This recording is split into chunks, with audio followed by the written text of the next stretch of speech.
and I'm the president of the UACME for 2013, and it is my pleasure to introduce the second quarter webinar sponsored by the Utah Alliance for CME. Initially, this was going to be our kickoff topic, but due to some scheduling conflicts with our presenters, we had to postpone it, and so we're very excited to present the pearls from the Alliance for Continuing Education in the Health Professions meeting that was held in January. We've invited 6 presenters to speak about unique pearls that they would like to share today, ideas that they want to bring back and implement in their programs. We have 6 presenters who are going to take 10 minutes each and review a topic that resonated with them. The order we will present in will be, I'll start from Primary Children's. Hannah Nixick will follow, Jackie Lehman from the Utah Medical Association, Sarah Ann Whitbeck from Intermountain Healthcare CME, Brad Halverson from the University of Utah CME programs, and we'll finish with Dr. Jack Dolacourt from the University of Utah CME program. We'd like to remind you to please make sure those that are participating in the webinar today to mute your phones so we don't hear feedback. We'd appreciate that. If we have time, we will take questions at the end. We will make sure that the PowerPoints and the material discussed today will be posted on the website, along with the contact information for the presenters. So if we don't have time for questions, feel free to contact them directly. In addition, I would like to announce that we are going to be having a summer workshop on Thursday, August 1st, and we'd like you all to mark the date on your calendars. It's going to be held at LDS Hospital, and the title of the conference is the Utah Alliance for Continuing Medical Education Summit, Creating Connections, Building Bridges, Working Together. And we will be sending out a Save the Date card probably later today. And I want to thank the planning committee. They've been working very hard on putting together an exceptional curriculum. We will send out a SurveyMonkey evaluation at the conclusion of today's webinar, and I would like to ask you to please submit suggestions for future webinar topics. We would really appreciate that for 3rd and 4th quarter. And Jackie Lehman and I were chatting as we walked in today. The new collapsed criteria from the ACCME just came out yesterday, and so I'm sure we will want to have some future education on that topic. So I'm going to start today and talk about simulation. I attended 2 breakouts from the Alliance meeting on simulation, presented by Ed Dellert and Laura Lee Hall. Thanks, Erin. One was titled A Practical How-To Integrating Simulation-Based Education in Your CME Activities, and the second one was In Situ Simulation, Evidence for Effective Team-Based Education. And you'll notice that they were from the American College of Surgeons, the American College of Chest Surgeons. I tried to get one of their slides just to kind of set the tone for simulation, and they didn't share their PowerPoints with me, but this is a slide of our simulation program up at Primary Children's. So most of you know that simulation has grown over the past 10 years, and especially with this new era of healthcare, the prediction is that it will continue to grow. In fact, there's an Institute of Medicine report that lists the top 3 priorities for continuing education, and experiential education is definitely at the top of the list. When I came back and I spoke with our simulation program manager, I asked him how many simulation programs we had in Utah, and I was actually very surprised at how many there were. There were many that I was unaware of, and these are just a few. This is by no means an inclusive list. One thing that the breakout sessions that I attended did concentrate on, which I had not really given a lot of thought, is that historically simulation has been housed in colleges of nursing, and so physician education has been slower to incorporate. One pearl that definitely came out of the breakouts that I attended is that costs for simulation training has decreased. Equipment costs have dropped dramatically. When we started our simulation lab 10 years ago at Primary Children's, the mannequins cost in the realm of $250,000. We're buying a trauma child in the next few months, and it's more in the realm of $25,000. So as I talk about these takeaways and pearls, you know, they're somewhat dependent on whether you have an existing simulation program with your institution or if you're thinking about starting one up, but some of them definitely cross. This is a quote that I really liked that came out of a recent journal for continuing education in the health promotions, Weaver and Rosen. Continuing education must rethink its reliance on information-based training methods and move to incorporate advanced learning strategies such as simulation-based training and on-the-job active strategies, including peer-based mentoring and facilitator coaching. Content must be designed to cover topics related to transfer of training and adoption of attitudes, behaviors, and cognitions underlying effective teamwork into daily practice. So here are some implementation ideas that I took away from the 2 breakouts that I attended. One of them is that cultural acceptance of simulation has grown dramatically, and anything you can do to encourage that. Many of our standardized courses nationally have incorporated simulation, and in pediatrics, courses have helped with this tremendously.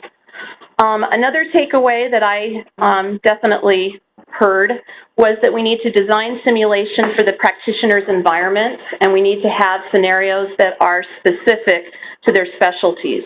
And so at Primary Children's, we're currently working on simulation that actually occurs in the trauma bay. And this is kind of a unique one that we were approached to develop that had to do with the dental clinic up at Primary Children's. So another thing they mentioned was consider outreach simulation if you're able to do that. A lot depends on your equipment and your staffing.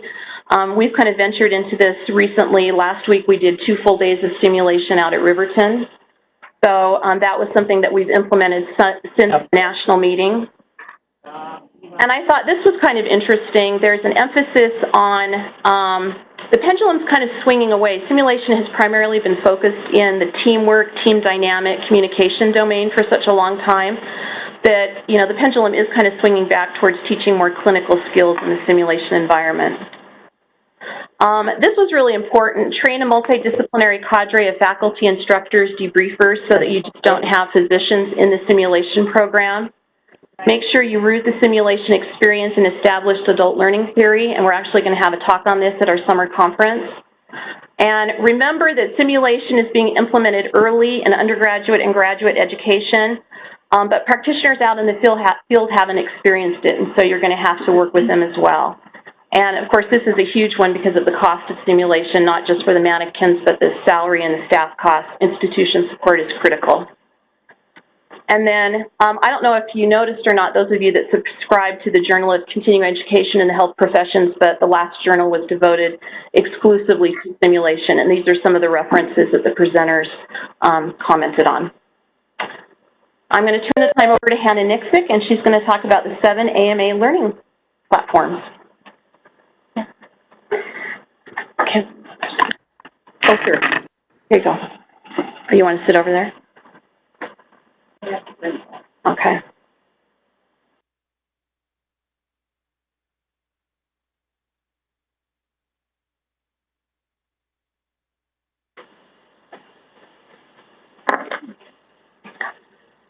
Okay, good morning. My name is Hannah Nixick, and I am a CME coordinator at Primary Children's Medical Center. And I had the opportunity also to attend the Alliance Conference in January. And one of the breakout sessions that I went to was titled The 7 Learning Formats of the AMA PRA Credit System. I was intrigued by this breakout session because I myself am new to CME, and I was impressed by this presentation created by Mary Kelly and Sue-Ann Capizzi because they did an excellent job of explaining the basics and the fundamentals of the AMA PRA credit system. So the 7 AMA learning formats are live activity, enduring material, journal-based CME activity, test item writing activity, manuscript review activity, performance improvement CME activity, and internet point of care activity. Live activities, these occur at a specific time. The learners and faculty are in real-time interaction. Participation is in person or remotely, and there's clear identification or certified segments. We participate in a lot of live activities, and we sponsor a lot of live activities. So a basic example of these would just be any conferences, even RSSs that occur like listed at a specific time in real time and provide that opportunity for interaction. The second is enduring materials. These occur over a specified period of time, and there's no real-time interaction. It can include a variety of media. It could be print or audio, video, CD, DVD. It could be placed on the internet and for use of those materials. An example of this would be anything that's been recorded as far as an RSS or a conference, something that allows participants to take it back to their units or departments to view at another time, but still engage in that education that is important to them and their practice. Journal-based CME takes place within a peer-reviewed professional journal. It provides an assessment of for the learner that measures the achievement of the purpose objectives within the minimum performance level. This learning format is certified for 1 AMA PRA credit, and it's not time-based. So that's something that differs from the other two so far. Test item writing is another format. Physicians learn through the contributions to the development of high-stakes examinations. This involves researching, drafting, and defending potential questions. As far as test item writing as a learning format, this format is approved for up to 10 AMA PRA credits, and again, this format is not time-based.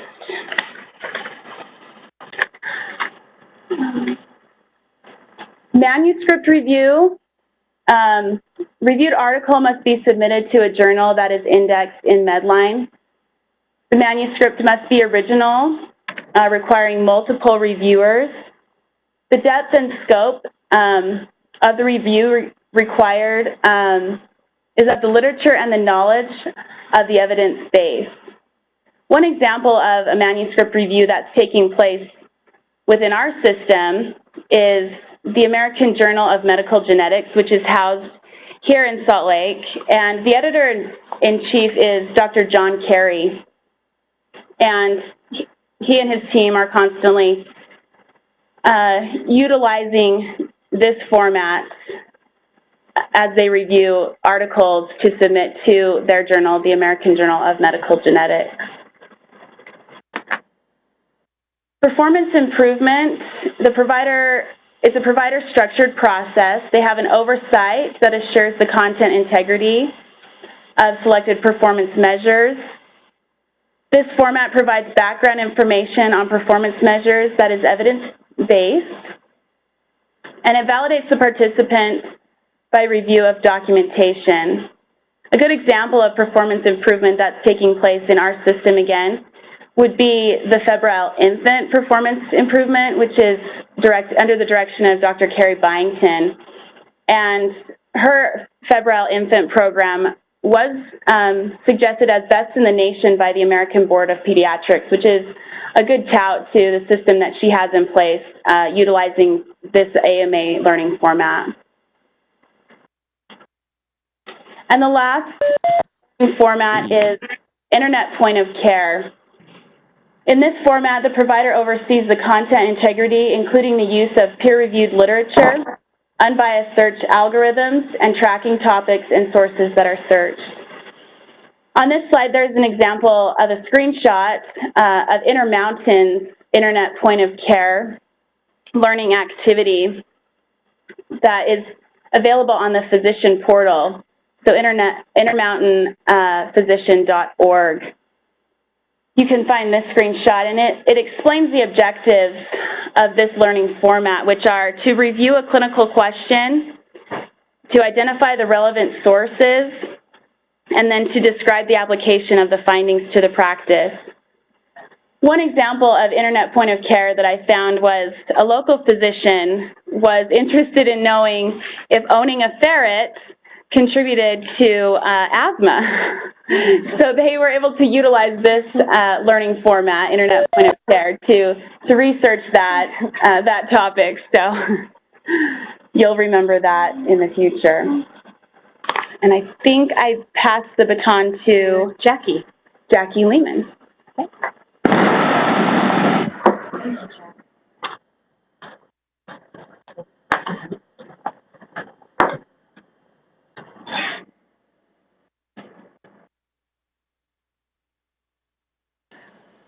morning. I'm Jackie Lehman. I'm with the Utah Medical Association, and one of my tasks there is to work with the accreditation committee, which accredits Utah organizations by continuing medical education. And I am also the education manager for the UMA Foundation, which offers certified CME. One of the presentations that I really enjoyed was by Ed O'Neill, Healthcare Reform, 5 Miles Gone, A Long Way Home. This was one of the keynote addresses at the conference.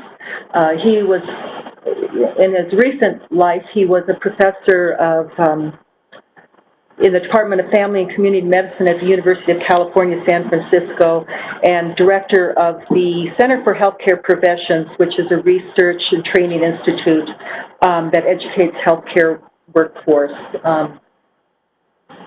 to improve health in this changing healthcare environment.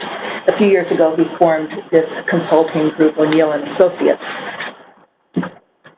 He started out his talk by speaking on the drivers of healthcare change and why can't we change. And there should be a photo up there, Crossing the Quality Chasm, which is the Institute of Medicine publication that he referenced quite a bit.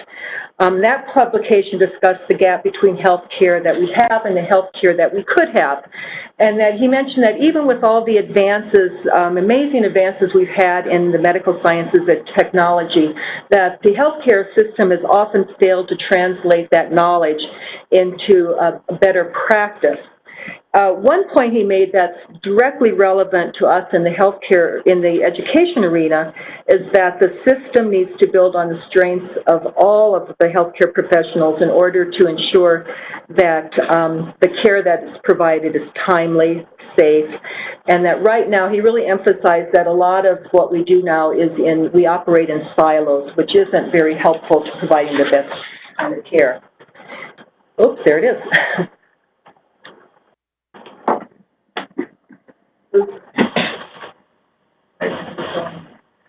One of the drivers he talked about was consumer satisfaction with healthcare, and he referenced this a survey which I don't have. What can I? The consumer satisfaction with healthcare slide up.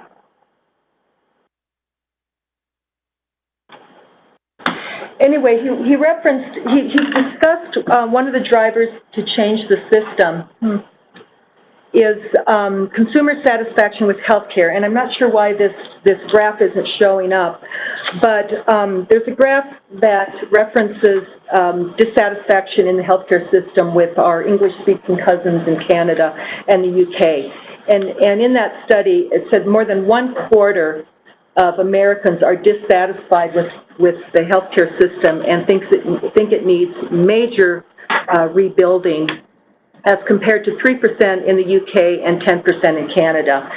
And a large majority in the UK and Canada indicated that they think their system only needs minor tweaks, compared to almost 1/3 of respondents in the US.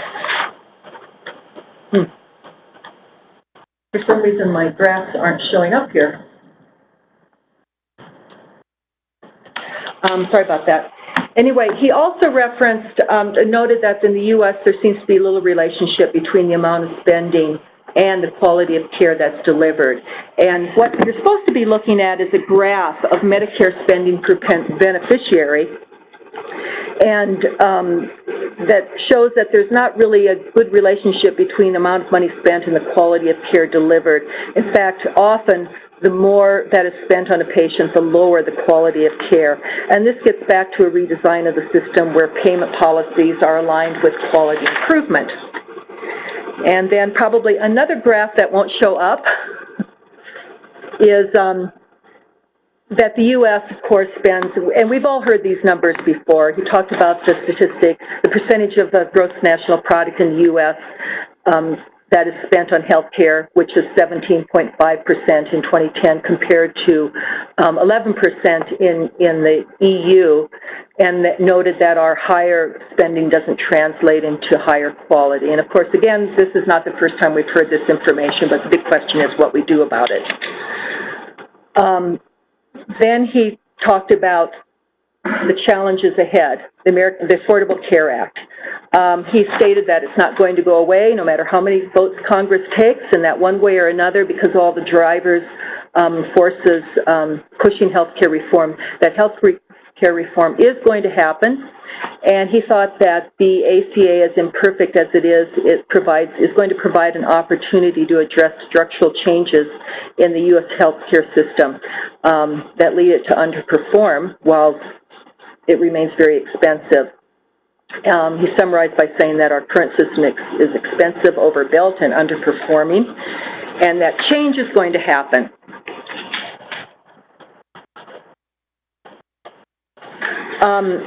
Then he went on to describe some characteristics of our current system, the focus on acute care treatment, operation in silos, patients unengaged in their treatment, and so on, and said that the market forces as well as the Affordable Care Act are going to be transforming care with characteristics such as a focus on prevention and chronic disease management, paying for value, evidence-based practice, team-based care, and so on. He said, without moving in this direction, our choices are going to be to use less health care by consuming rationing it, shifting costs, or paying less for it. The point of this, what he was getting at, is that healthcare educators are going to be involved in this to a very large degree, and we can either be helped lead this change or follow it, and that our role is going to be to help deliver education that promotes safe, effective, patient-centered, timely, and efficient care. And I think one cartoon pretty much summarizes his message very succinctly, if maybe a little bit brutally, and it's this. This is your wake-up call, change or die. And I will turn it over to Sarah. How much?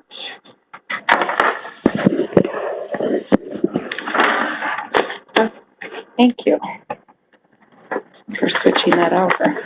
All right. Well, I had the opportunity to present actually about something that I'm very passionate about, which is our CME committee engagement, and I decided that would be what I would present about as well for today. So just a short snippet of a presentation I had the opportunity to give at our Alliance meeting. Our CME committee, I think, is very highly engaged, and I'm grateful for that, but I know that's not necessarily the norm, as we learned during the course of our presentation. So I, again, had the opportunity to present with Dr. Mark Jackson, Susan Dubois, and then myself during the meeting. And so, again, this is just a brief overview of what we discussed.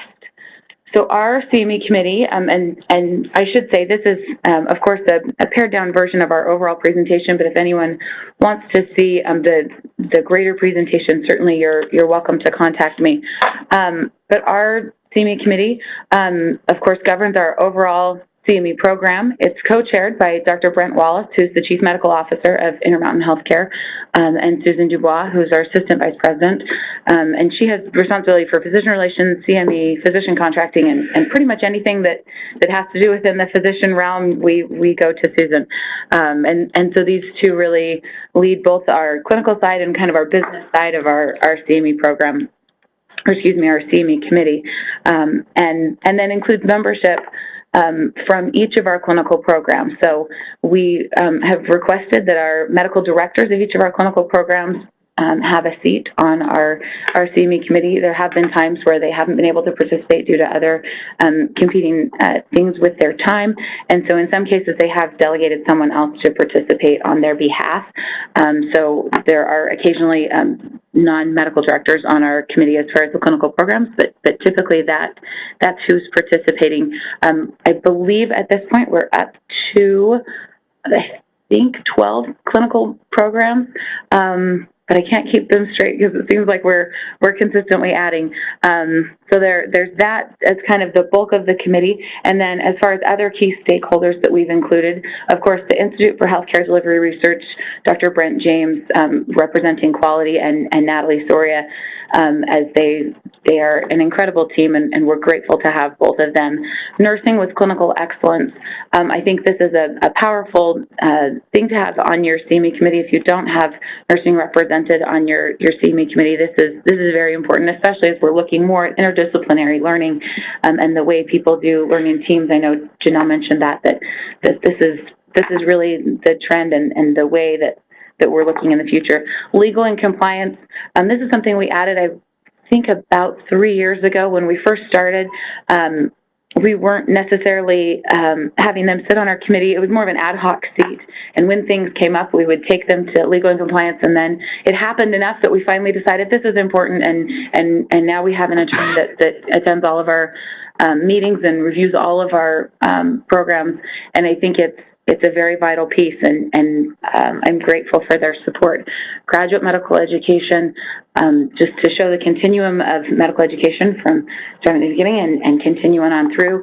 Select Health, of course, not everyone has a health plan associated with their healthcare system, but we're fortunate to have that, and we're grateful for the time we have with our Select Health partners. We have the medical director of Select Health to partner with us and really look at the things that they're looking at, the diagnoses and problems that they're seeing on their end, that then we can hopefully tap into that and try to support what the educational needs that they're seeing from the healthcare panel there.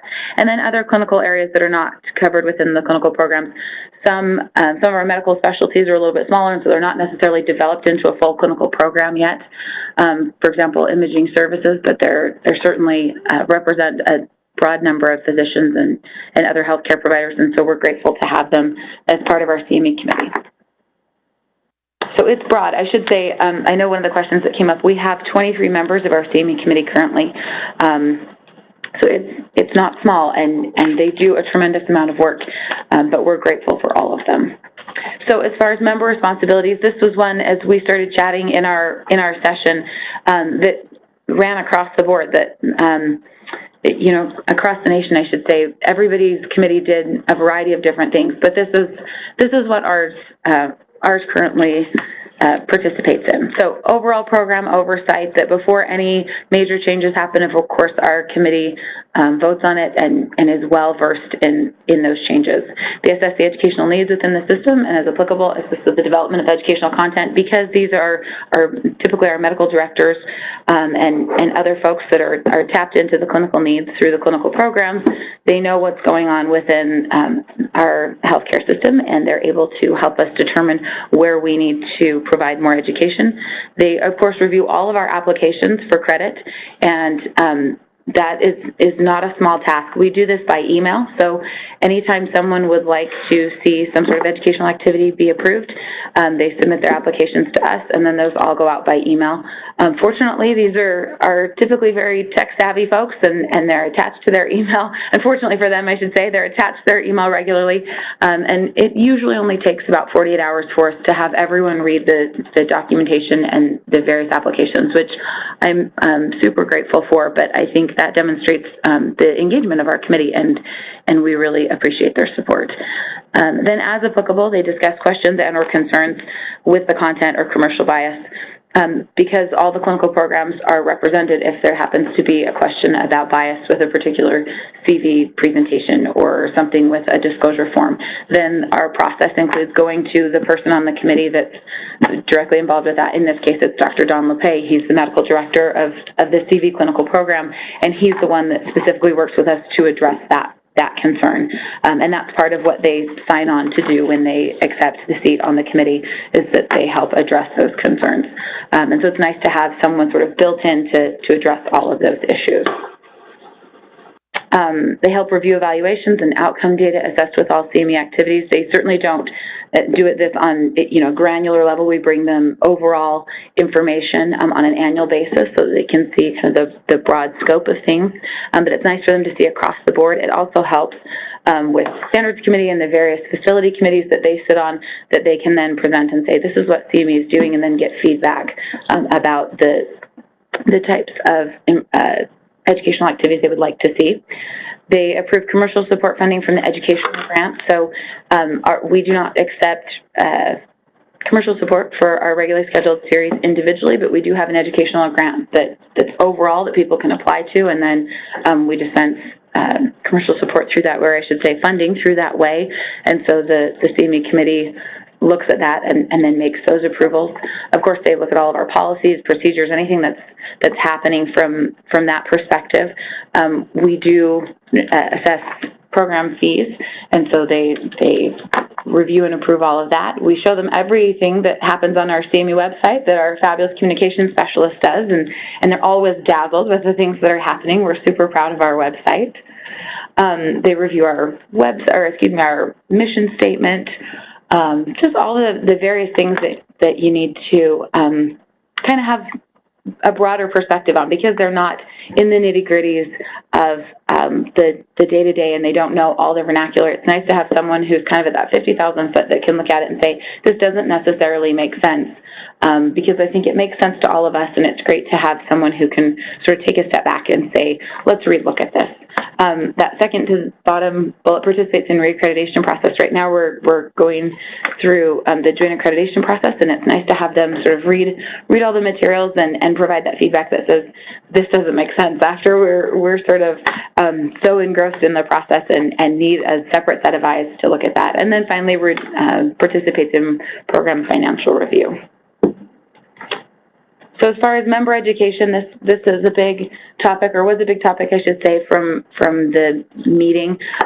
When someone signs on, the first thing that happens is I'll go out and meet with them to talk about what we expect, what their application review process should look like, and then provide them some basic policies. Then on a regular basis, we'll give them ongoing education. After we come back from the Alliance meeting, we do something very similar to this, where anyone who attends the Alliance meeting will give a Pearls presentation pretty much exactly like this for 15 minutes. In our next committee meeting, we invite them to attend all of the training that we give to our assess coordinators. We've asked them to participate in the National Faculty Education Initiative and anything else that comes out from the Alliance. If we're participating in a webinar or anything of that nature, we ask them to attend and participate in what our staff is doing. Finally, we also did a survey of the Alliance membership, and I just brought two of the questions from that. This of course, was much longer in our original presentation, and I do have the survey information if you're interested. But the two questions that I think are particularly notable were about how physicians were recruited to participate.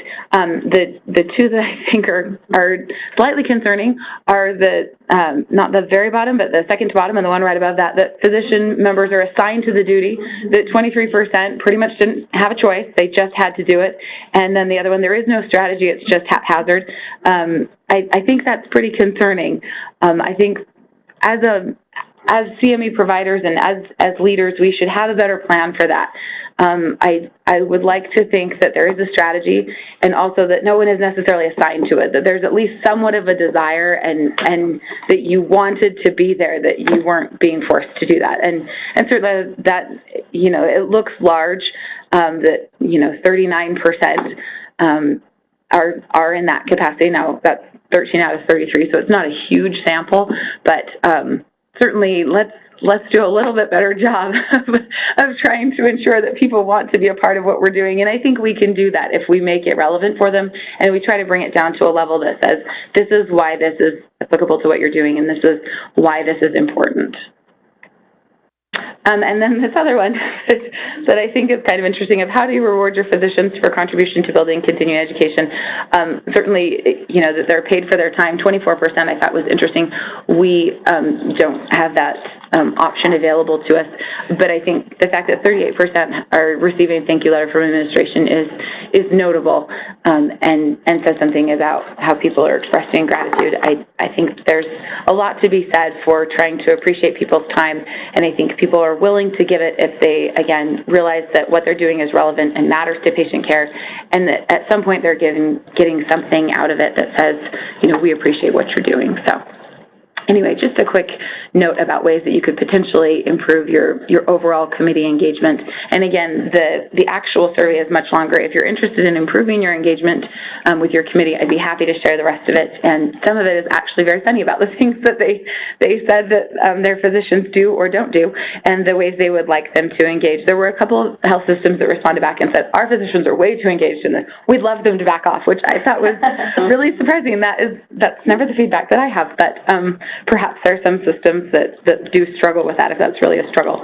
So anyway, happy to share if anyone has anything else they're interested in. And we'll turn it over to Brad.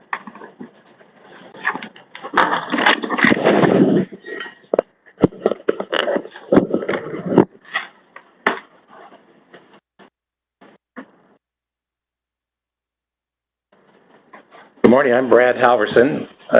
Take a few minutes to talk about some of the pearls that I learned at the Alliance meeting. And one of the areas that was a real emphasis, and actually part of the title of the Alliance meeting this year, was performance improvement. And I attended a session entitled Improving Your Performance in PI CME. These were the presenters of that session, Harvey Parker, Greg Sherman, Stephen Burton, Jeremy Lundberg, and Michael Adler, who gave a great presentation on how they've implemented PICME in their institutions. One of the main focuses that they made, and one of the main points that they made in their presentation, was to tailor, PI really is tailoring education to fit the learner, and they began by describing a quote from George Bernard Shaw, who had said, "The only man who believes or behaves sensibly is my tailor. He takes my measurements anew every time he sees me, while all the rest go on with their old measurements and expect me to fit them." And I thought that was a very fitting description of PI-CME. So tailoring the PI-CME is really focused on individualized performance-based education. And just like the good tailor, the CME provider must offer activities that meet specific needs of the learners. It's really not a one-size-fits-all model, as we'll talk about. The AMAs define PI-CME and basically divided into 3 stages. Stage A is the learning from current practice. It's basically an assessment of your performance or current performance. Stage B is learning from the application of performance improvement to patient care. It's implementing an intervention based upon the assessment that you made in Stage A of how you can improve your performance. Stage C is learning from the evaluation of the performance improvement effort of stages A and B, reassessing and then reflecting upon your performance and the changes that have been or are going to be made.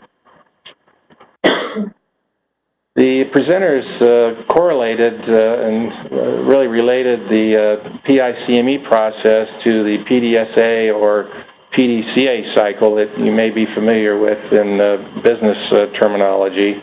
PDSA is plan, do, study, and act. PDCA is plan, do, check, and act cycles. But Stage A correlates to the planning phase of that cycle. Stage B, the doing. Stage C is checking or studying the process of the problem. And then certainly in a performance improvement environment, you'll want to extend that effort beyond your initial PI project, and by restarting the process, acting, and by standardizing the improvement throughout your organization. Some of the barriers that they discussed to successful implementation of a PI project were, from the learner's perspective, it's time, effort. A PI project, unlike many of the other certified activities that Hannah talked about earlier, is self-directed, meaning that you really have to be self-motivated to do this. And it takes a real effort on the individual learner's part to complete the project. It also can be a sustained effort over sometimes months. And data collection is required by the learner to complete the process. From the CME professional side, barriers could include time, a learning curve that for some could be a steep learning curve because it's a little bit different type of activity. Tracking the learner involvement, educating the learners about performance improvement, and sometimes expense of this project. Some of the strategies that they talked about to how we can improve a performance improvement environment within our organizations is to collaborate with partners or others that have currently have PI, performance improvement experience, to have an aggressive marketing plan, particularly to your target audience, focusing on them, developing systems to keep the learners involved in the process through email reminders, postcards, phone contact, etc. To also use evidence-based performance measures, and if you do have a web-based platform that you're using for performance improvement, to be sure that it's easy to access and easy to navigate. Our experience at the University of Utah School of Medicine has been really the education, repetition are keys to success, that many times performance improvement does not take off in your organization immediately, but it requires a continual education to your potential audience, to your potential course directors, departments, divisions within your organization, and a repetitive process of doing that. Also, to consider reaching beyond your normal alliances within or outside your organization and collaborate with other key stakeholders.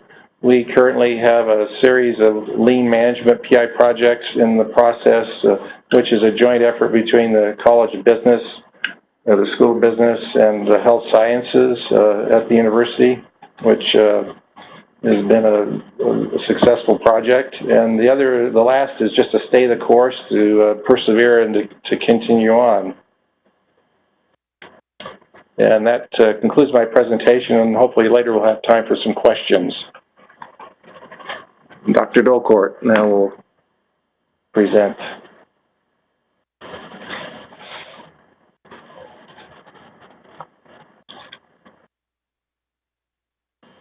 Good. Well, thank you, Brad. The presentation that I'm going to highlight was titled Leveraging Change in Learner Preferences and New Technologies. Now, that's a pretty miserable title, isn't it? That sounds pretty boring. Okay, so here's what it's really about. Quoting Wayne Gretzky, who is unequivocally the best hockey player that has ever... No. Oh, we're getting a quote from Wayne Gretzky, though. We can hear you. Okay. A good hockey player plays where the puck is. A great hockey player plays where the puck is going to be. Okay. So, here's the presentation. Okay. This is the handout, and this will be available on the website. I'm going to highlight just a few places on it, because you can see this is really dense, and I'm not going to bore you with each and every line of data. So, Carol Havens and Phil Bellman from the Permanente Medical Group, that's the physicians group at Kaiser Permanente of Northern California, sent out a questionnaire to a sampling of their 7,000 physicians in Northern California. And they wanted to know what were the trends in terms of demographics and how that would be affecting performance and behaviors in learning, and how the physicians access and use the medical reference information. So the questions that we're going to deal with is, number one, how does their population that they surveyed look compared to ourselves, our own population, and the national population? What did they find? What were their conclusions? And then what are the take-home lessons? How can we take what they learned and apply that to our practice? So first, let me point out the national data. This is in regard to women. Nationally, and these are numbers that you should remember, these next two numbers, because we're going to hit on them again. Nationally, women represent 32% of physicians and 48% of medical school graduates. There's a shifting trend that remember, there's a pipeline from college to medical school to physicians in practice. In other words, you can't become a physician in practice unless you graduate college. So as there's shifting trends in college graduates, that's going to affect the supply lines of physicians. And there is that shift that's going on that it's estimated that by 2015, 60% of graduates from colleges will be women. So, in terms of the Permanente Medical Group, their data, their workforce for their under 40, is that 58% of physicians are women, 92% of OBs are women, 70% of pediatricians are women. There has been a demographic shift during the past decade, and we're going to see, remember these numbers, and we're going to see what it looked like here in locally. But those physicians who have been in practice between 0 and 10 years, nearly 60% of women, nearly 60% are women, and just absolutely the reverse of that was for the 11 to years and beyond, where 60% are men. There are differences in the learning styles of these particular groups. And I'm now talking about that last section on the bottom of the page. They surveyed their learners in terms of their preferences in terms of live courses, workshops, and training, or conferences, or video conferences. And what they found was that 70% of their audience prefer live courses, workshops, and training, but only 45% are using it. For conferences, 64% prefer that, but only 47% attend that. On the other hand, video conferences like this, only 26% of their learners prefer that format, but 42% use it. In other words, there's this dissonance between what CME providers like you and me are doing and what the learners who we're trying to reach want.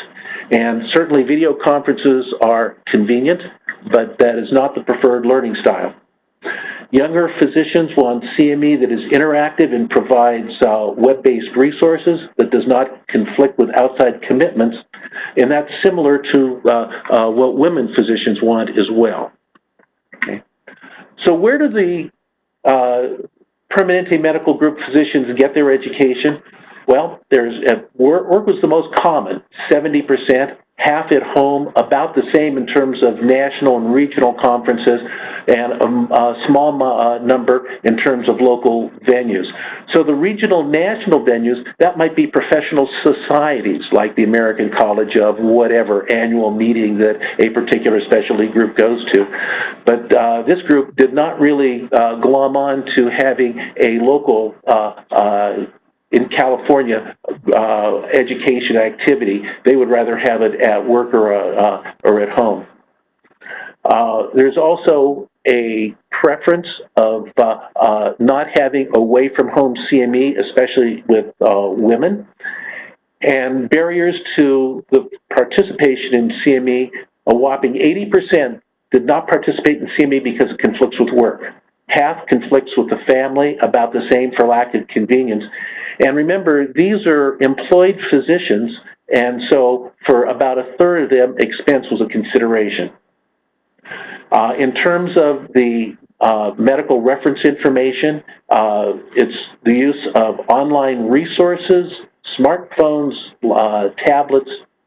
And finally, for the implications for CPD that they focused on was that physician learners want diverse options for convenient working venues, work, home, local, away. They want live and self-study formats, and they want technology-based education. Younger physicians and women want education that is convenient and is practice-oriented. So for us as CME providers, we need to analyze the preferences of our particular audience and get in sync with them. So remember, I asked you to remember those numbers from the beginning about the number of women in the medical force. It was about 32%. Well, this is the data from the University of Utah School of Medicine, and you'll see that the university is pretty close to the national average.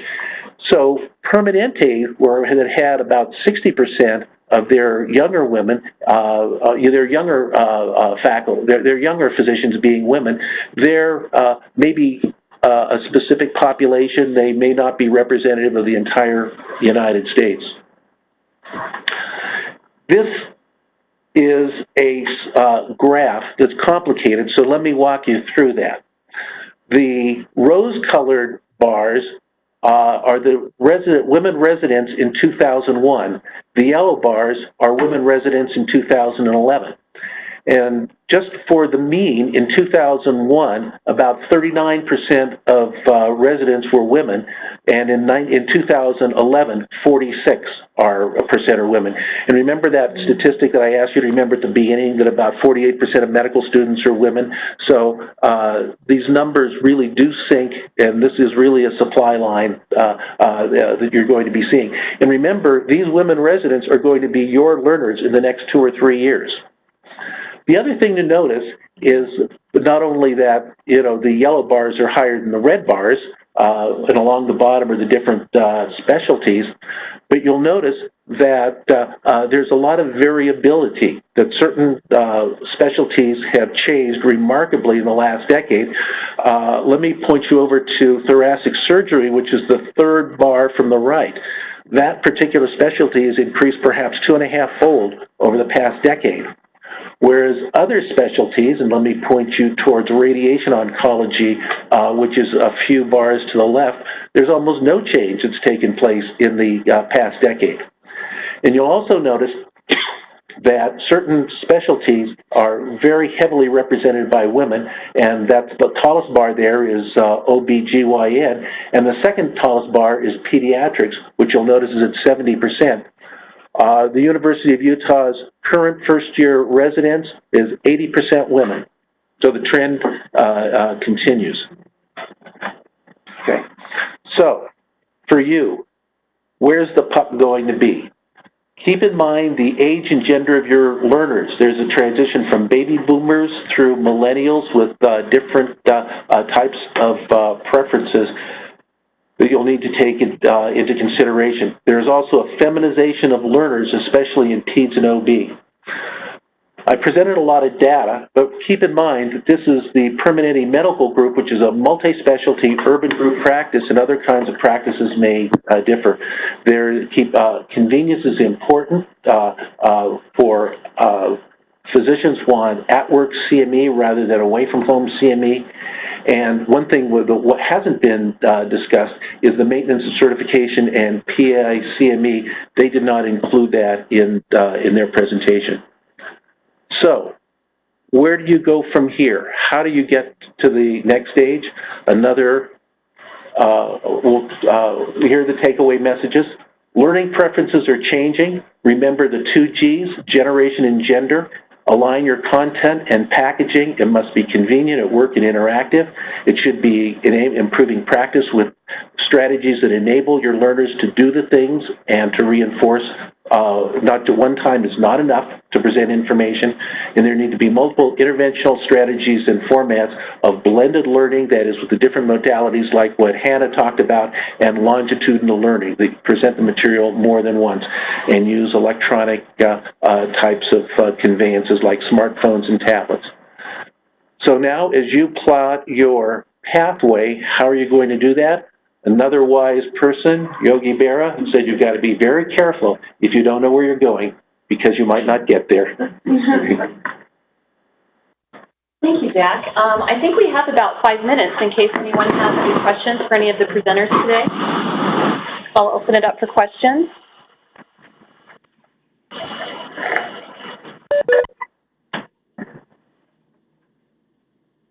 You can ask questions in the chat or on the phone. If we don't have any questions, then I'll thank the presenters. We will post the PowerPoints on the website, and you certainly could email them if something occurs to you at a later date.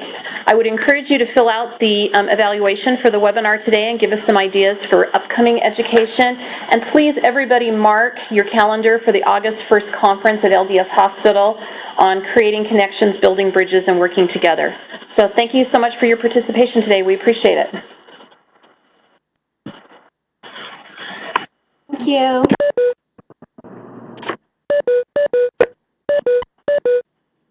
Are they all? Good. 5. We had 17 that attended. That's good. That's awesome, especially before Memorial Day weekend.